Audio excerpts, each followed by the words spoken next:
Friends, இன்றைக்கி நம்ம health டிப்ஸில் நம்ம காண உள்ளது பார்த்திங்கன்னா பனைக்கிழங்கின் மருத்துவ குணங்கள் தாங்க.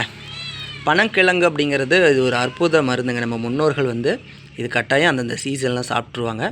அதுவும் முன்ன கூட சிட்டியில் கிடைக்காது. இப்போலாம் பார்த்திங்கன்னா சிட்டியிலேயே பார்த்திங்கன்னா உங்களுக்கு இது சேல் பண்ணிகிட்ருக்குறாங்க. ஆனால் அதை வாங்கி சாப்பிட்றதுக்கு மட்டும் நமக்கு விழிப்புணர்வு இல்லை. அதே போல் அதுக்கான அலட்சியம் காட்டுறாங்க. எத்தனையோ ஃபாஸ்ட் ஃபுட் ஐட்டங்களை டெய்லியும் சாப்பிட்றாங்க. இது மாதத்துக்கு ஒரு முறை சீசனில் கிடைக்கும் போது ஒரு டைம் டேஸ்ட்டுக்காக ஆசைக்காக சாப்பிட்டு பாருங்களேன். அதன் பிறகு இதோடைய பெனிஃபிட்ஸ் உங்களுக்கு தெரியும். ஏன்னா அந்தளவுக்கு இதில் நார்ச்சத்து புரத சத்துக்கள் இருக்குது. குறிப்பாக கருவுற்ற பெண்களுக்கு இது ஒரு ஊட்டச்சத்து தான் சொல்லுவாங்க. ஓகேங்களா? அதேமாரி பெண் பருவமடைஞ்ச பெண்களுடைய ஊட்டச்சத்துக்கு கட்டாயம் இது கொடுத்தாகணும். அதை தாண்டி பால் ஊட்டக்கூடிய தாய்மார்களுக்கு இது குறிப்பாக எதுக்கு பெண்களுக்கு மட்டும் நம்ம சொல்கிறோங்க அப்படின்னா, அந்தளவுக்கு இதில் இரும்புச்சத்து இருக்குதுங்க. நார்ச்சத்து எந்த அளவுக்கு இருக்குது, அதே மாதிரி இரும்புச்சத்து. பெண்கள் பருவமடையும் போதும் வீக்காக இருப்பாங்க. அப்போ ஹார்மோன் சேஞ்ச் ஆகும். அவங்களுக்கான ஊட்டச்சத்தை அதிகரிக்கிறதுக்கு இதில் கஞ்சி மாதிரி வச்சு கொடுப்பாங்க. அதாவது சத்து மாவு கஞ்சி மாரி இதையும் மாவோட தானியத்தோடு கலந்து கொடுப்பாங்க.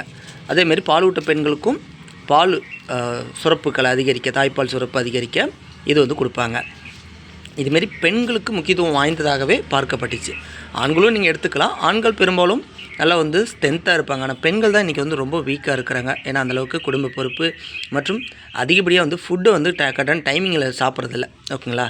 அதனால் நீங்கள் கட்டாயம் இதுமாரி கிழங்கு கிடச்சின்னா வாங்கி அவிச்சி சாப்பிடுங்க. இல்லைன்னா அவிச்சி துண்டு துண்டாக நறுக்கி வெயிலில் காய வச்சு பவுட்ரு பண்ணி வச்சுக்கோங்க. மற்ற சத்து தானிய பவுட்ரோடு இதை கலந்து நீங்கள் ஒரு கூழ் மாரி வச்சு கூட கஞ்சி மாரி கூட வச்சு நீங்கள் எடுத்துக்கலாம். ஓகேங்களா? குழந்தைகளுக்கும் இது ரொம்ப அவசியமானது. மறக்காமல் கிழங்கு கிடச்சின்னா நீங்கள் வாங்கி பயன்படுத்தி சாப்பிடுங்க. ஓகே ஃப்ரெண்ட்ஸ், தகவல் பிடிச்சிருந்துச்சுன்னா அப்படி நம்ம சேனலுக்கு ஒரு சப்போர்ட் பண்ணுங்கள், லைக் பண்ணி. அண்ட் அதே போல் இதை ஷேர் பண்ணுங்கள். நல்ல தகவல் தானே? ஓகேங்களா? மீண்டும் நல்லது ஒரு தகவலை சந்திக்கிறேன். நன்றி, வணக்கம்.